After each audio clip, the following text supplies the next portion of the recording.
दोस्तों, अगर मैं आप लोगों से ये बात कहूं कि भाई इंडियन फिल्म इंडस्ट्री के रियल मस्कुलर हल्क यानी कि भैया जॉन अब्राहम के सपनों पर सेंसर बोर्ड ने पानी फेर दिया है, तो दोस्तों क्या आपको मेरी इस बात पर यकीन होगा? अगर नहीं भी होगा तो भैया हम तो अपनी खबरों से आपको यकीन दिलवा ही देते हैं। तो दोस्तों क्या है ये रिपोर्ट, चलिए मैं आपको बताता हूँ। हेलो फ्रेंड्स, मैं हूं नरेंद्र और मैं आपका एक बार फिर से स्वागत करता हूं हमारे चैनल यानी कि वायरल न्यूज जंक्शन में। तो दोस्तों ये बात तो आप लोग जानते ही हो कि इन दिनों बॉलीवुड के मस्कुलर हल्क यानी कि जॉन अब्राहम अपनी आने वाली मच अवेटेड फिल्म वेदा को लेकर काफ़ी चर्चाओं में थे, जो कि भैया 15 अगस्त को सिनेमा घरों में रिलीज होने वाली थी। वैसे तो भैया इस फिल्म को तो अप्रैल के महीने में ही सिनेमा घरों में रिलीज होना था, लेकिन कुछ कारणों की वजह से वहाँ से इस फिल्म का रिलीज डेट जो है वो टल गया और फाइनली इस फिल्म को लेकर ये जानकारी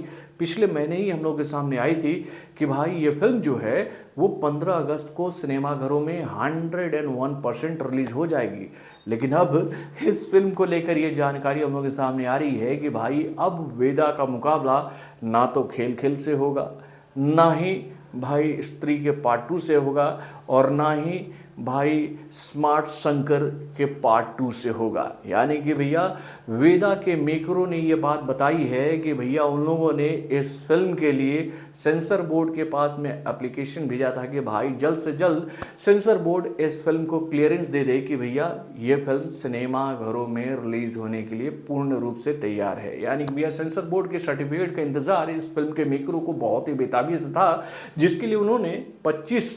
तारीख को ही आवेदन दे दिया था। लेकिन अभी तक सेंसर बोर्ड की तरफ से भाई कोई माकूल जवाब नहीं आया, और भैया उसी को देखने के बाद अब इस फिल्म के मेकरों को ऐसा लगता है कि अब उनकी ये फिल्म 15 अगस्त को शायद ही सिनेमा घरों में रिलीज हो पाएगी, जिसको लेकर वो लोग काफ़ी मायूस हैं और वो अपनी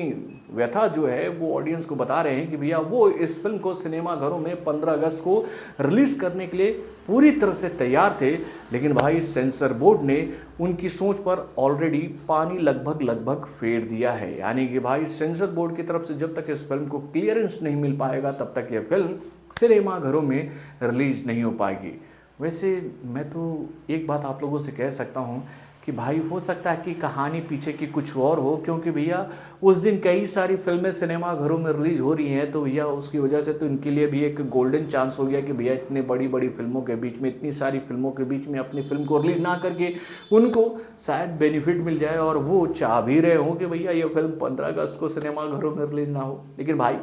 प्रोड्यूसर्स ने कहा है तो हम लोग मान लेते हैं कि वो चाह रहे थे कि ये फिल्म 15 अगस्त को रिलीज हो, और हम भी चाहते हैं कि भैया ये फिल्म 15 अगस्त को ही सिनेमा घरों में रिलीज हो। लेकिन भाई एक दिन में हम लोग कितनी फिल्में देखेंगे यार? स्त्री 2 देखेंगे, या फिर खेल खेल में देखेंगे, या फिर आई स्मार्ट शंकर का पार्ट 2 देखेंगे, या फिर इस फिल्म को देखेंगे? यार एक दिन में अगर एक फिल्म को अगर हम लोग ये 4 फिल्मों को एक दिन में मल्टीप्लेक्स में देखने जाते हैं तो कितना पैसा खर्च करना पड़ेगा यार? 1200 से ज़्यादा ना भाई, इतना बजट नहीं है और इतना इनकम आजकल यूट्यूब से हो भी नहीं रहा है। चलो एक फिल्म टलेगी तो 300 रुपये तो बचेंगे। तो बॉलीवुड से जुड़े और भी कई सारे खबरों को जानने के लिए हमारे चैनल यानी कि वायरल जंक्शन को लाइक सब्सक्राइब करना ना भूलिएगा, और हमारे अपडेट्स को जानने के लिए बेल आइकन को जरूर दबाइए।